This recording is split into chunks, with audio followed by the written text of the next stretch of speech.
সবাইকে আবারও স্বাগতম। আজকে আমাদের সেকেন্ড ক্লাস হবে। প্রথম ক্লাসে আমরা গত ক্লাসে অনেকে আমরা জয়েন হয়েছিলাম এবং আমরা ক্লাস করেছিলাম।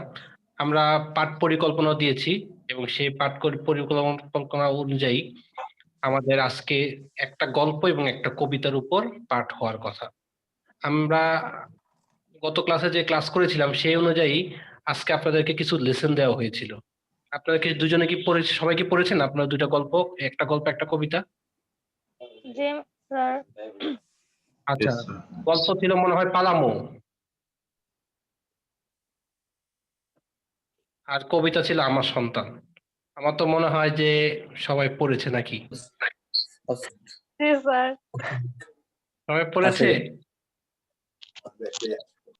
আমাকে একজন পালামো সম্পর্কে বলবে, আরেকজন কবিতা সম্পর্কে বলবে, আমার সন্তান সম্পর্কে বলবে। তো আমি সরাসরি ক্লাসে চলে যাচ্ছি। এখন আমাদের ক্লাস শুরু হতে যাচ্ছে, ঠিক আছে?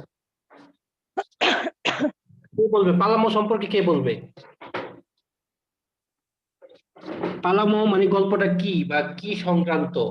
পালামো কি বোঝানো হয়েছে গল্পটার মাধ্যমে, এটা শুধু এই কথাগুলো বললেই হবে, অন্য কিছু না। শুধু গল্পটা জাস্ট একটু ধারণা যে গল্পটা কি সংক্রান্ত।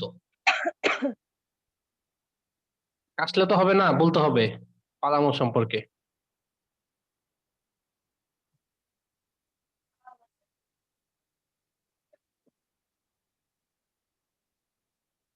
কি কেউ বলবে না?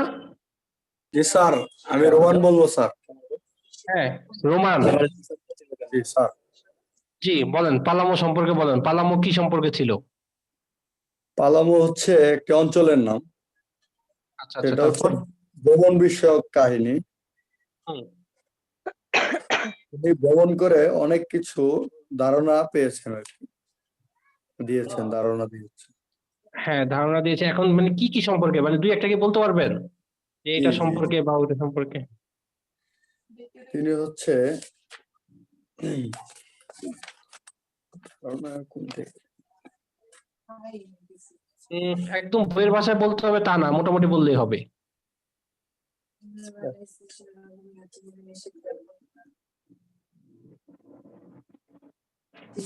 বাসায় তো স্যার বলতে যাচ্ছিলাম।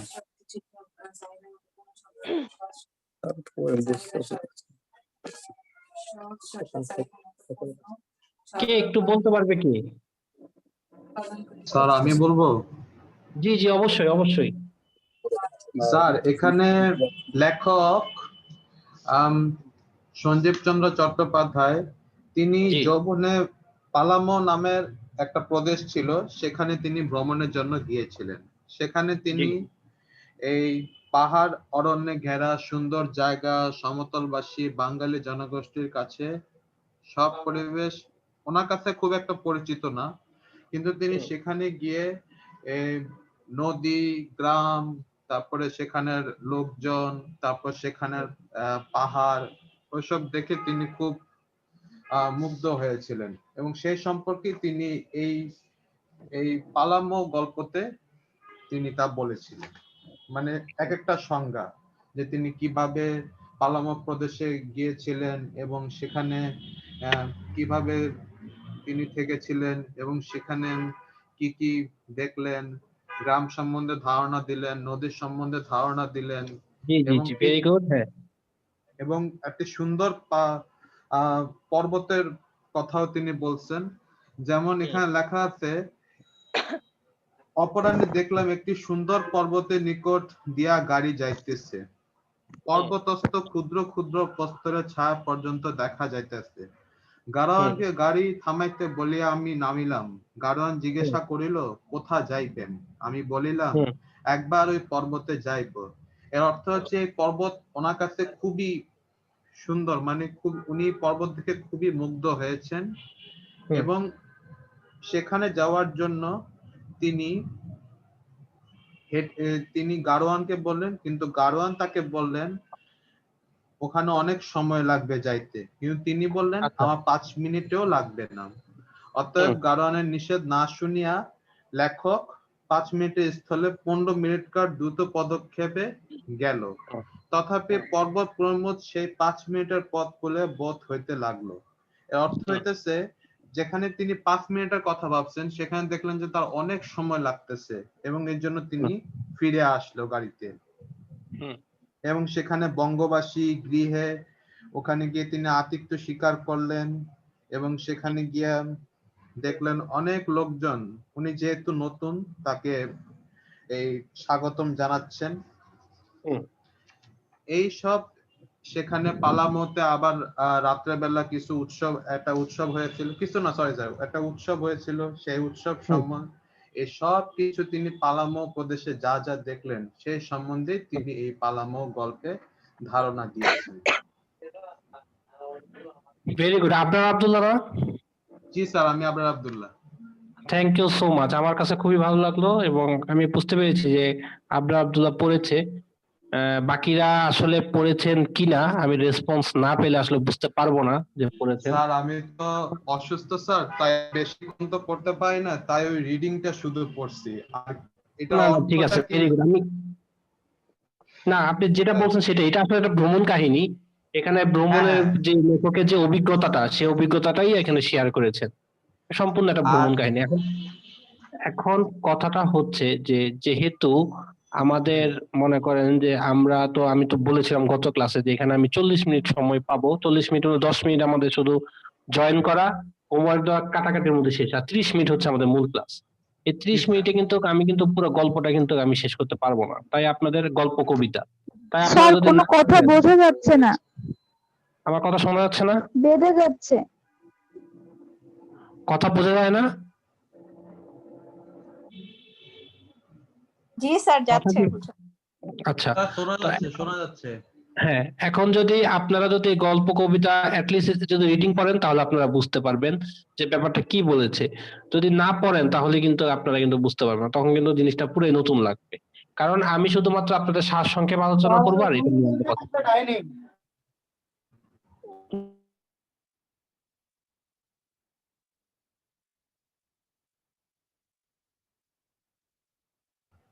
ও আচ্ছা আচ্ছা, এটা আসলে মিউট করে তারপরে কথা বলা উচিত। যাই হোক, তো এখন আমরা এই মূল পাঠের যে সারসংক্ষেপ সেটা নিয়ে আমরা দেখব। যেমন প্রথম পাঠের সারসংক্ষেপ ছিল যে লেখক যৌবনে পালামো প্রদেশে গিয়েছিলেন। পালামো পাহাড় অরণ্যে ঘেরা সুন্দর জায়গা। সমতলবাসী বাঙালি জনগোষ্ঠীর কাছে সে পরিবেশ খুব একটা পরিচিত নয়। পথে যেতে যেতে যে পাহাড়কে খুব কাছে মনে পড়ে সে পাহাড় আসলে অনেক দূরে অবস্থিত। এই অভিজ্ঞতাও লেখকের জন্য নতুন। যে বাঙালির বাড়িতে তিনি সেখানে অতিথি হয়েছিলেন সেই গৃহকর্তার প্রসন্ন মুখ আর তার পরিবার ব্যবস্থাপনা লেখককে মুগ্ধ করেছিল। তো এখানে পুরো গল্পটা আর আমার বলার কিছু নাই। আবরার আব্দুল্লাহ খুব সুন্দর করে আমাদেরকে গল্পটা বলেছেন যে থ্যাংক ইউ স্যার। পালামো যে প্রদেশটা, হ্যাঁ, যে পালামো যে প্রদেশটা ছিল, এই প্রদেশটা লেখক তার অভিজ্ঞতা সম্পর্কে বলেছে। এখানে যে পাহাড় অরণ্য, এত সুন্দর একটা জায়গা ছিল যে জায়গাটা দেখে লেখক খুবই মুগ্ধ হন। শুধু যে জায়গা দেখে মুগ্ধ হয় তা না, এখানকার যে আত্মীয়তা বা মেহমানদারি যেটা করা হয় সেটা দেখেও তিনি খুবই মানে তার এমনকি যে স্যার মুগ্ধতা। গ্রাম, অরণ্য, তারপরে নদীর হুম। পানি, তারপর সেখানের আরো অনেক কিছু দেখে তিনি মুগ্ধ হয়েছেন এবং সেগুলোই তিনি হুম। এই এই গল্পটাই এখানে ফুটে লিখছে। তুলেছেন। এরপরে দ্বিতীয় পাঠের যে সারসংক্ষেপ সেখানে বলা হয়েছে যে লেখক পালাময়ের পাহাড়ে অরণ্যে ঘুরে বেরিয়েছেন। সেখানকার প্রধান জনগোষ্ঠী কোল হচ্ছে একটা, যেমন আমরা সাঁওতাল, মণিপুরি এরকম যেমন বিভিন্ন রকমের জাতিগোষ্ঠী দেখতে পাই, ঠিক তেমনি কোল হচ্ছে একটা জাতিগোষ্ঠী।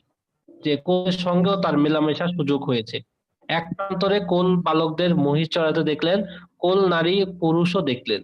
সেই পরিবেশে নিজেদের অঞ্চলে এই ঘোর কৃষ্ণবর্ণ মানুষগুলোকেই তার অতিশয় সুন্দর মনে হলো। এক সন্ধ্যায় তিনি গিয়েছিলেন কোলদের নাচ দেখতে।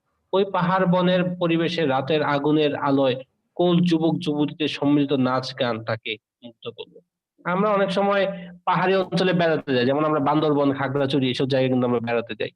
তখন সেখানকার যে জনগোষ্ঠী আছে তাদের যে নিজস্ব যে গান নাচ সেগুলো দেখে আমাদের খুব ভালো লাগে। এই লেখকেরও এরকম একটা অভিজ্ঞতা আমাদের সাথে শেয়ার করেছেন। তো আপনারা কি এই এমসিকিউ যে প্রশ্নগুলো আছে 12টা প্রশ্নগুলো কি পড়েছিলেন সবাই? না, কেন পড়া হয়নি? সময় পাইনি। পড়ছি স্যার। আচ্ছা ও যদি স্যার। আচ্ছা আচ্ছা যারা সময় পাই নাই তাদের জন্য আমি বলবো যে আমরা কিন্তু সময় পাবো না, এটাই সাধারণ কথা, কিন্তু আমাদেরকে জি। সময়টা করে নিতে হবে। কেউ যদি বলে যে আমি সময় পাই নাই, তাহলে এটা হবে একদম সম্পূর্ণ একটা অলসতা আমি বলবো। স্যার আমি কারণ পড়ছি স্যার। হ্যাঁ হ্যাঁ, কারণ আমাদের যে 24 ঘন্টা সময়, সেই 24 ঘন্টা সময়টাকে যদি আমরা রুটিন মাফিক করে ফেলি, যেহেতু আপনি ভর্তি হয়েছেন, আপনি ক্লাস করবেন, আপনি পড়াশোনা করে আপনি পরীক্ষা দিবেন, তাই আপনাকে সময় বের করে নিতেই হবে এনি জি হাউ। স্যার। আর আমরা যেহেতু 7 দিন আমরা টাইম পাই মাঝখান দিয়ে, এই 7 দিনের মধ্যে যদি আমরা 1 ঘন্টা করে যদি আমরা রাখি আমাদের পড়াশোনার জন্য, 24 ঘন্টার মধ্যে আমি কাজ করলাম 12 ঘন্টা, বা আমি 16 ঘন্টায় কাজ করলাম, বাকি যে আমার 6 ঘন্টা আছে বা আমার যে 8 ঘন্টা আছে, সেই 8 ঘন্টার মধ্যে আমি 1 ঘন্টা আমি আমার পড়ার জন্য রাখবো, তারপরেও কিন্তু পড়াটা হয়ে যাবে। তাই আমি আশা করবো যে নেক্সট ক্লাসে আমরা পড়া শেষ করে তারপরে আমরা জয়েন করবো। যাই হোক, তো এখন আমাদের সৃজনশীল 2টা প্রশ্ন ছিল, একটা প্রশ্ন 1 এবং 2। এর মধ্যে একটা প্রশ্নের উত্তর কিন্তু আপনাদেরকে দেওয়া আছে। যেমন প্রশ্নটা কি ছিল, আমাদের কিন্তু প্রশ্ন আসবে সৃজনশীল অনুযায়ী। ক নাম্বার যে প্রশ্নটা, সেই প্রশ্নটা আমাদের একটা কথা দিয়ে উত্তর দিতে হবে, অর্থাৎ একটা লাইন বা একটা শব্দ দিয়ে আমরা উত্তরটা লিখতে পারবো। খ নাম্বার যেটা, এটাকে বলা হয় জ্ঞানমূলক। সবাই একটু খেয়াল করেন, কারণ এটা খুব ইম্পর্টেন্ট। ক নাম্বার যে প্রশ্নটা, এখানে যেমন বলা আছে যে পালামৌ লেখকের কোন ধরনের রচনা, এটা হচ্ছে জ্ঞানমূলক প্রশ্ন, এটা আপনারা বইয়ের মধ্যে উত্তর পাবেন। এবং এই প্রশ্নটা উত্তর লিখতে হবে আপনাকে 1 লাইনের মধ্যে। যদি আপনি 1 লাইনের মধ্যে যদি উত্তরটা লিখতে পারেন, তাহলে আপনি 1 নাম্বার পেয়ে যাবেন। তারপর খ নাম্বার যে প্রশ্নটা দেওয়া আছে, সেটা বলা আছে যে মৃত্তিকার 2-1টি স্তূপ দেখলেই তাহাদের আনন্দ হয়, ব্যাখ্যা করুন। এই প্রশ্নটা হচ্ছে আমাদের একটু মানে 1 নাম্বার যে প্রশ্ন, এই প্রশ্নের জন্য আপনার নাম্বার থাকবে 2 নাম্বার। এই প্রশ্নটা আমাদেরকে একটু বেশি করে লিখতে হবে, অর্থাৎ প্রথমে আমাকে উত্তরটা লিখতে হবে যে মৃত্তিকার 2-1টি স্তূপ দেখলে তাহাদের আনন্দ হয়, কেন আনন্দ হয়, কি কারণে আনন্দ হয়, সেটা আগে আমাদের লিখতে হবে। যেমন দেখেন এখানে নমুনা উত্তর দিয়ে দিচ্ছে যে উক্তিটির মধ্য দিয়ে লেখক তার পাহাড় দেখার অনুভূতি প্রকাশ করেছেন। কেউ যদি এই 1 লাইন এতটুকু লিখতে পারেন, তাহলে আপনি 1 নাম্বার পেয়ে যাবেন 2 এর মধ্যে। তারপরে এটা ব্যাখ্যা করতে হবে, তারপর আর 2-3 লাইন দিয়ে একটু ব্যাখ্যা করতে হবে কেন এটা আনন্দ পেয়েছে। যেমন আমি একটু পড়ি, তাহলে আপনারা খেয়াল করেন, যেখানে বলছে যে উক্তির মধ্য দিয়ে লেখক তার পাহাড় দেখার অনুভূতি প্রকাশ করেছেন। সমতল অঞ্চলের মানুষ সমতল মাঠ দেখে অভ্যস্ত, অর্থাৎ আমরা সবসময় সমান যে সমতল যে আমরা স্থির যে মাঠ দেখি, সেটা দেখে আমরা অভ্যস্ত। আমাদের পাহাড় পর্বত দেখার সুযোগ তেমন একটা ঘটে না, কেবল না। উঁচু ঢিবি দেখে আমরা আনন্দ অনুভব করি। আর পাহাড় দেখার সুযোগ পেলে তো আনন্দ আত্মহারা হয়ে যায়। আলোচ্য রচনাটির লেখকও সমতল অঞ্চলের মানুষ, তাই পালামৌ অঞ্চলের ক্ষুদ্র পাহাড় দেখে তিনি আনন্দে অভিভূত হয়ে পড়েছিলেন।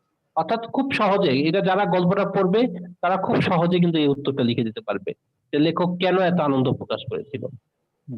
3 নাম্বার যে প্রশ্নটা, 3 নাম্বার প্রশ্নটা কিন্তু আরেকটু বড় হবে। এই যে এই প্রশ্নটার জন্য নাম্বার থাকে 3 নাম্বার।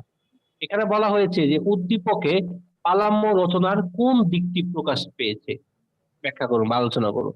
প্রথমে আমাদের ওই যে আগের মতো উত্তরটা লিখতে হবে যে উদ্দীপকে বিষয়বস্তু পালাম্য রচিত বর্ণিত পাহাড়ি অঞ্চলে ভূপ্রকৃতির সঙ্গে সাদৃশ্যপূর্ণ। প্রথমে আমাদের এই উত্তরটা লেখার পর আমাদের যেটা লিখতে হবে, কেন এটা পাহাড়ির সাথে মনে হলো, সেটা আমাকে ব্যাখ্যা করতে হবে। আর ব্যাখ্যা করার পর তারপরে এটা লেখক আসলে কি বুঝাতে চেয়েছেন সেই উত্তরটা। অর্থাৎ এখানে আমাদের পার্ট হবে 3টা, প্যারা হবে আমাদের 3টা। তাহলে আমরা কি দেখলাম, আমরা দেখলাম যে ক নাম্বার যে প্রশ্নটা, সেই প্রশ্নটা আমাদের এক কথায় উত্তর হয়ে যাবে। খ নাম্বার যে প্রশ্নটা, সেটা আমাদের 2টা প্যারা হবে, একটা প্যারা হবে প্রথমে এক কথায় আমরা উত্তর দিব, তারপর এটাকে ব্যাখ্যা করব যে কিভাবে হয়েছে। আর গ নাম্বার বা 3 নাম্বার যে প্রশ্নটা, সেটার উত্তর হবে আমাদের 3টা প্যারা। এই 3টা প্যারার মধ্যে প্রথম লাইনে আমরা উত্তরটা লিখবো যে কি বলছে সেটা, দ্বিতীয় লাইনটা আমরা ব্যাখ্যা করব, তৃতীয় প্যারাতে আমরা যা করব সেটা হচ্ছে লেখক কি বোঝাতে চেয়েছে। আর 4 নাম্বার বা ঘ নাম্বার যে প্রশ্নটা, সেটাকে বলা হয় উচ্চতর দক্ষতা, অর্থাৎ মারমা ও কোন উপজাতি সংস্কৃতি জীবনধারা একই সূত্র গাথা। উদ্দীপক ও পালামৌ রচনার আলোকে মন্তব্যটি বিচার করুন। অর্থাৎ এখানে আপনার একটা স্বাধীনতা আছে, আপনি আপনার মতো করে বিচার করবেন। এখানে বলা হয়েছে যে যে প্রশ্নটা দেওয়া হয়েছে সেখানে একটা উদ্দীপক, আপনি কিন্তু অবশ্যই একটা উদ্দীপক দিয়ে দিবে, ওই উদ্দীপকের সাথে গল্পের মিল কোথায় সেটা আপনাকে দেখাতে হবে। তাহলে এই ক্ষেত্রে আমাদের প্যারা হবে 4টা প্যারার মধ্যে প্রথমে আমাদেরকে লিখতে হবে যে আসলে এটা ঠিক কিনা। এখানে পাহাড়ি সারি পালামৌ উদ্দীপক রাঙ্গামাটি অঞ্চলকে প্রাণবন্ত করে তুলছে বলে উভয় বর্ণনা এক অভিন্ন, এটার জন্য আপনার 1 নাম্বার। তারপর এটা একটা ব্যাখ্যা দিবেন, এই ব্যাখ্যাটার জন্য হচ্ছে আপনার 2 নাম্বার। এরপরে আপনার বইয়ের উদ্দীপকের আলোকে আপনাকে লিখতে হবে যে উদ্দীপক আসলে কি বোঝাতে চেয়েছে, যেটা আপনি সাজিয়ে লিখবেন। এরপরে সবগুলো কম্পেয়ার করে আপনি আরেকটু ভালো করে লিখবেন। তো এই উচ্চতর দক্ষতা সিস্টেমটা হচ্ছে যে 4টা প্যারা এখানে হবে এবং 4টা প্যারার জন্য আপনি নাম্বার পেয়ে যাবেন। যদি প্রত্যেকটা প্যারায় যদি হয় আপনার পূর্ণ নাম্বার। এখন আমাদের দ্বিতীয় যে সৃজনশীল প্রশ্নটা ছিল, যে চট্টগ্রামের পার্বত্য অঞ্চলে বিভিন্ন নৃগোষ্ঠী মানুষ বসবাস। এদের মধ্যে অন্যতম মারমা সম্প্রদায়। মারমাদের জীবিকার প্রথমত উপায় পাহাড়ের গায়ে জুম চাষ করা। এরা উৎসবমুখর জনগোষ্ঠী। বর্ষবরণ উপলক্ষে মারমারা সাংগ্রাই উৎসব পালন করে। সাংগ্রাই উৎসবে গান পরিবেশনের জন্য নৃত্যেরও আয়োজন করা হয়। নৃত্য কখনো দলীয় কখনো বা একক হয়। নৃত্যের সময় খোল, বাঁশি, করতাল, মৃদঙ্গ প্রভৃতি বাজানো হয়। মারমা জনগোষ্ঠী সকলে এই আনন্দ আয়োজন অংশগ্রহণ করে। পরগনা কি? কেউ কি বলতে পারবেন পরগনা কি?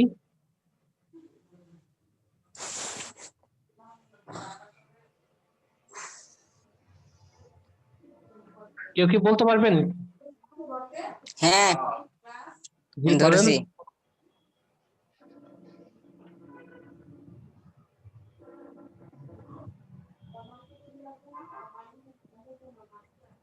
আপনারা কি সংযুক্ত আছেন আমার সাথে? জি জি। Yes sir. হ্যাঁ, তাহলে একটু বলেন, বলতে পারবেন পরগনা কি? বলেন। পরগনা একটি গ্রাম বা অঞ্চল স্যার। পরগনা একটি গ্রাম বা অঞ্চল। তাহলে এখানে আমাদের এই এই এই যে প্রশ্নটা, এই প্রশ্নটা আমাদের এক কথার উত্তর। এই একটা কথা যদি কেউ যদি লিখতে পারেন তাহলে কিন্তু আপনি 1 নাম্বার পেয়ে যাচ্ছেন। আমি কিন্তু প্রথম ক্লাসে আপনাদেরকে বলেছি আমাদের কিন্তু বাংলায় যে 60 নাম্বার থাকবে সে 60-এর মধ্যে কিন্তু আমাকে 20 পেতে হবে। যদি আমি 20 না পাই তাহলে কিন্তু আমার পরীক্ষা কিন্তু ফেল হয়ে যাবে। আর এই বাংলার ক্ষেত্রে একটু খুবই কষ্ট। অনেকের কিন্তু বাংলা ফেল চলে আসে এই কারণে যে তারা উত্তরটা সুন্দরভাবে গুছিয়ে লিখতে পারে না।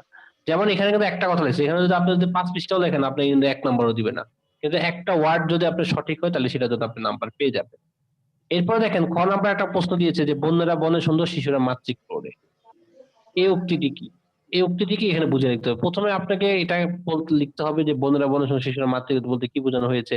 যেমন বনের প্রাণীকে যদি আপনি ঘরে এনে রাখেন তাহলে কি তারা থাকবে? একটা বাঘকে স্যার। যদি আপনি যদি ঘরের মধ্যে এসি রুমের মধ্যে রাখেন, এখানে খাট পালং দেন, সোফা দেন, তাহলে কি সে কি থাকবে এখানে? থাকবে না।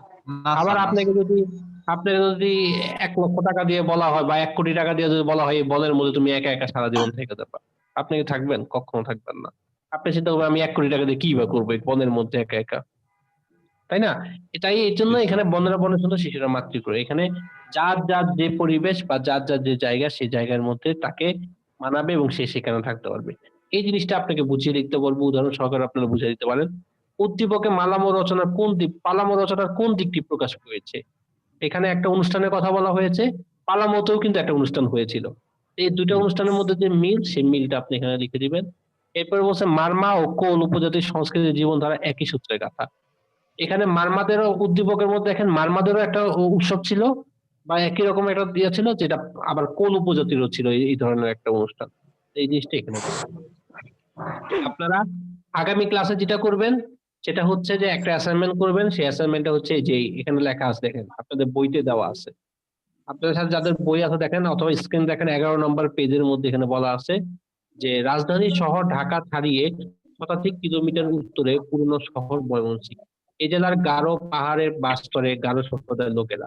গারোরা মঙ্গোলীয় জাতিগোষ্ঠীর মানুষ। এরা মাতৃতান্ত্রিক। নারীরা পরিবারের সম্পত্তির মালিক হয়। গারো পরিবারের সন্ততিরা মায়ের পদবি ধারণ করে। এরা নারী পুরুষ একসাথে মাঠে কাজ করে। এই উদ্দীপকের উপরে পেনাল কোড কি? আপনারা ভালো করে এই উদ্দীপকটা পড়বেন তাহলে আপনারা বইটা গল্পটা পড়বেন। যে বিপদ না বুঝে সেই সাহসী। কেন? 3 নাম্বার প্রশ্ন আছে উদ্দীপক ও পালামো রচনা নারীদের সাদৃশ্যপূর্ণ অংশগুলো তুলে ধরুন। গারো সম্প্রদায়ের নারীর চেয়ে কোন নারীরা অধিকতর জীবন সংগ্রামী? উদ্দীপক ও পালামো রচনা অন্তরে মন্তব্য বিচার করুন। আচ্ছা, যারা গল্পটা পড়েননি তারা গল্পটা আবারও ভালো করে পড়ে 3 বা 4 বার করে পড়ে তারপর আপনারা এই প্রশ্নটার উত্তর লেখার চেষ্টা করবেন এবং প্রশ্ন লিখে আমাকে এটা পাঠিয়ে দিন। আমাদের গদ্য পাঠ এখানে শেষ হলো। এবার আমরা চলে যাব কবিতার মধ্যে। কবিতার মধ্যে প্রথম যে কবিতাটা ছিল স্যার এটা মেইলে আমাদের পাঠাবো স্যার? হ্যাঁ, মেইলে পাঠাবেন, পাঠাবেন সব এই কিছু মেইলে। অ্যাসাইনমেন্টটা কম্পিউটারে করে মেইলে পাঠানো যাবে না স্যার? জি জি, যাবে। তাহলে ঠিক আছে sir, thank you sir, thank you. জি। এরপরে আমাদের দ্বিতীয় যে পড়া ছিল, যেটা ছিল সেটা ছিল আমার সন্তান। এটা আমি সবাইকে পড়তে বলেছিলাম। আমার সন্তানের যে মূল ভাবটা, সেই মূল ভাবটা আমি আগে একটু পড়ে নিই। এখানে বলা হয়েছে যে অন্নপূর্ণা অর্থাৎ দেবী দুর্গার গৃহবধূর বেশে খেয়া পার হতে এসেছেন। তার পায়ের স্পর্শে নৌকার সেজতি সোনা হয়ে যায়। তখন খেয়া পারাপারকারী ঈশ্বরী পাটনি বুঝতে পারে ইনি দেবী। পরে দেবী নিজেই নিজের পরিচয় দেয়। পাটনিকে বর চাইতে বলেন। পাটনি নিজের জন্য কিছু না চেয়ে সন্তানের জন্য বর চায়। দেবী আশা পূরণ করে বলেন, তোমার সন্তান দুধে ভাত থাকবে। এটা প্রত্যেকটা মাই যখন তাকে কিছু চাইতে বলবে, সে আগে তার সন্তানের কথা চাইবে, তারপর সে অন্য কিছু চাইবে। তো এই কবিতাটার মধ্যে আমরা ওইটা দেখতে পেয়েছি। আপনারা কবিতাটা পড়েছেন? কবিতাটা কি পড়েছিলেন? Yes sir.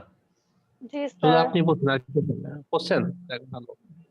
দেখেন এখানে কি বলা হয়েছে। এখানে বলা হয়েছে যে অন্নপূর্ণা উত্তরিলা গাঙ্গিনীর তরে। গাঙ্গিনীর মানে বোঝেন জি স্যার। কি বলেন তো? একটা নৌকা, সরি, একটা নদীর নাম স্যার। নদীর এটা তীরে, নদীর তীরে নদী, স্যার। নদীকে নদীর হ্যাঁ, তীরে। গাঙ্গিনী মানে এটা হলো স্ত্রীলিঙ্গ, অর্থাৎ গাং। আপনারা শুনছেন কিনা জানি না, এটা গ্রামের ভাষার মতো। গাং হচ্ছে একটা মানে নদীর মতো, খালকে বলা হয় আর কি। তো এই স্যার গাঙ্গিনী এটা আবার গাঙের পার বলা হয়। গাঙের হ্যাঁ, পার। এটা হ্যাঁ, গাঙ্গের পার বলা হয়। এটা স্ত্রীলিঙ্গটা বোঝানো হয়েছিল গাঙ্গিনী। ঠিক আছে। পার করো বলিয়া ডাকিল পাটুনি রে, সেই ঘাটে খেয়া দেয় ঈশ্বরী পাটুনি, তরায় আনিল নৌকা বামার সরসরি। ঈশ্বরী জিজ্ঞাসিল ঈশ্বরী পাটুনি, একাধিকি কুলবধূকে পট আপনি। পরিচয় না দিলে করিতে পারি না পার, করিতে নারী পার, ভয় করি কি জানি কিবে দিবে ফের পার। ঈশ্বরীর পরিচয় কহেন ঈশ্বরী, বুঝহ ঈশ্বরী আমি পরিচয় করি, বিশেষণে সবিশেষ কহিবারে পারি, জানো হে স্বামীর নাম নাহি ধরে নারী। পাটনি বলেছে মাগো শোনো নিবেদন, সেউতি উপরে রাখো ও রাঙা চরণ। পাটনির বাক্যে মাতা হাসিয়া অন্তরে, রাখিলা দুখানি পদ সেউতির উপরে। সেউতিতে পদ দেবী রাখিতে রাখিতে, সেউতি হইল সোনা দেখিতে দেখিতে। দেখিতে দেখিতে সোনার সেউতি দেখি পাটনির ভয়ে, এ তো মেয়ে নয় দেবতা নিশ্চয়। তীরে উত্তরিল তরি, তারা উত্তরিলা, পূর্ব মুখে সুখে গজগমনে চলিলা। সেউতি লইয়া বক্ষে চলিলা পাটুনি, পিছে দেখি তারে দেবী ফিরিয়া আপনি। সভয়ে পাটুনি কহে চক্ষে বহে জল, দিয়াছ যে পরিচয় সে বুঝিনি বুঝিনি ছল। এর দেখো সেউতিতে ধুয়েছিলা পথ, কাঠের সেউতি মোর হইলা অষ্টাপথ। ইহাতে বুঝিন তুমি দেবতা নিশ্চয়, দয়ায় দিয়েছ দেখা দেহ দেহ পরিচয়। পরিচয়। তপ জপ জানি নাহি ধ্যান জ্ঞান তার, ধ্যান জ্ঞান আর, তবে যে দিয়াছ দেখা দয়া সে তোমার। যে দয়া করিল মোর এ ভাগ্য উদয়, সে দয়া হইত মোরে দেহ পরিচয়। ছাড়াইতে নারী দেবী কহিল হাসিয়া, কহিয়াছ সত্য কথা বুঝহ ভাবিয়া। আমি দেবী অন্নপূর্ণা প্রকাশ কাশিতে, চৈত্র মাসে মোর পূজা শুক্ল অষ্টমীতে। কতদিনও ছিনু হরিহরের নিবাসে, ছাড়িলাম তার বাড়ি ক্রন্দলের ত্রাসে। ভবানন্দ মজুমদার নিবাসে রহিব, বড় মাগো মনোনীত যাহা চাহ দিব। প্রণমিয়া পাটুনি কহিছে জোর হাতে, আমার সন্তান যেন থাকিতে থাকে দেব। তথাস্থ বলিয়া দেবী দিলা বরদান, দুধে ভাতে থাকিবেক তোমার তোমার সন্তান। যাই হোক, এটা যখন যে সময়কার কবিতা, সে সময়কার প্রেক্ষাপটে খুব সুন্দরভাবে কবি তার রচনগুলো করেছেন। এবং এখানে আমার সন্তান, মায়ের সন্তানের জন্য মায়ের যে ভালোবাসা, মায়ের যে প্রাণ, মায়ের যে ছিন্নতা, সেটা এখানে বোঝানো হয়েছে। এবং এখানে এটা আসলে এই বোঝানো মানে বলার মতো তেমন কিছু না। আমরা সবাই জানি যে আমাদের মা আমাদেরকে কতটা ভালোবাসে। তার সন্তানের জন্য সন্তান যতই কষ্ট মানে যতই ভালো থাকুক না কেন, তারপর মা তাকে নিয়ে সবসময় চিন্তা করে যে আমার সন্তান নাকি কোনো কষ্টে আছে, নাকি কোনো সমস্যায় আছে, সবসময় তাকে নিয়ে চিন্তা করে। এবং আপনাদের মধ্যে যারা মা আছেন বা যারা বাবা আছেন, তারাও বুঝতে পারবেন যে আপনাদের সন্তানকে আপনারা কতটা ভালোবাসেন। তো এই ব্যাপারটা এখানে এটাই বোঝানো হয়েছে। তো আশা করি আপনারা কবিতাটা বুঝতে পেরেছেন এবং এখানে যে এমসিকিউ গুলো ছিলেন এখানে আপনারা পড়েছেন। তো এখানে কিছু প্রশ্ন ছিল। এর মধ্যে একটা কথা, সেটা হচ্ছে কবিতা সবসময় কিন্তু আপনারা শব্দার্থগুলো ভালো করে পড়বেন। কারণ শব্দার্থ থেকে কিন্তু অনেক প্রশ্ন আসে। যেমন এখানে একটা প্রশ্ন আছে যে বামাস্বর কি? এটা কিন্তু শব্দের অর্থ। বামাস্বর কি বলতে পারবেন? বামাস্বর? বামাস্বর হচ্ছে মেয়েদের বামা কণ্ঠস্বর। একটা মেয়েও কথা বলে না। আমি তো ভাবছি যে মেয়েরা এখন চিৎকার করে উঠবে যে স্যার আমাদের কণ্ঠস্বর। ওরা খালি মুচকে মুচকে হাসে আর পেপসের অ্যাড দেয়, কোলগেটের অ্যাড দেয়। তারপরে এই ওদের কাজ হচ্ছে যে ওরা হাসবে আর চিন্তা করবে যে কেউ কি বললে উত্তর দেখি, উত্তরটা বললে আমি চুপ করে থাকবো। আর উত্তর দেওয়ার মতো, কথা বলার মতো একজনই আছে, আর কেউ নাই। আর কেউ কথাও বলে না, উত্তর দেয় না, তো তাকায় তাকায় হাসে।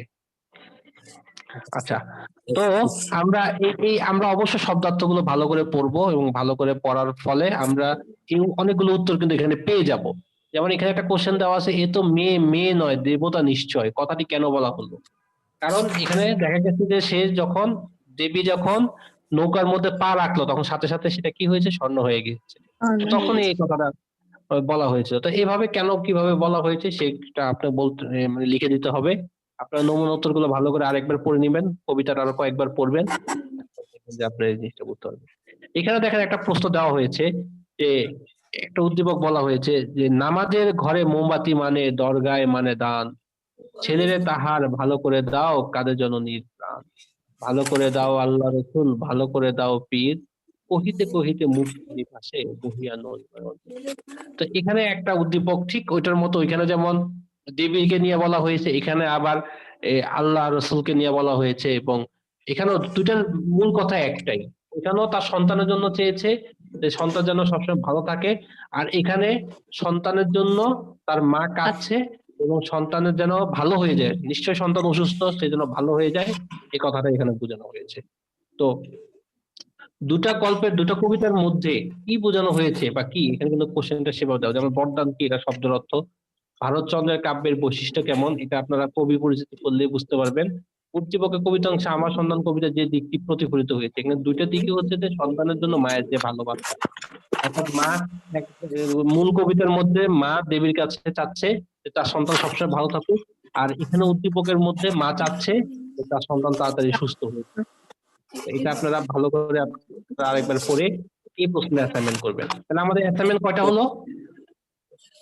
দুইটা। অ্যাসাইনমেন্ট কিন্তু আমাদের দুইটা হলো। কি কি হলো? একটা হচ্ছে 11 পৃষ্ঠার অ্যাসাইনমেন্ট, ঠিক আছে, একটা হচ্ছে 11 পৃষ্ঠার অ্যাসাইনমেন্ট, আর আরেকটা হচ্ছে 125 পৃষ্ঠার অ্যাসাইনমেন্ট। এই দুইটা কোশ্চেন আপনারা সুন্দর করে, আপনার যে যতটুকু, অনেকের প্রশ্ন ভালো হবে অনেকের প্রশ্ন খারাপ হবে, প্রশ্ন উত্তর হচ্ছে নাকি হয় না এটা বড় কথা না, বড় কথা হচ্ছে যে আপনারা পড়ে কতটুকু চেষ্টা করলেন, কিরকম চেষ্টা করলেন সেটা হচ্ছে বড় কথা।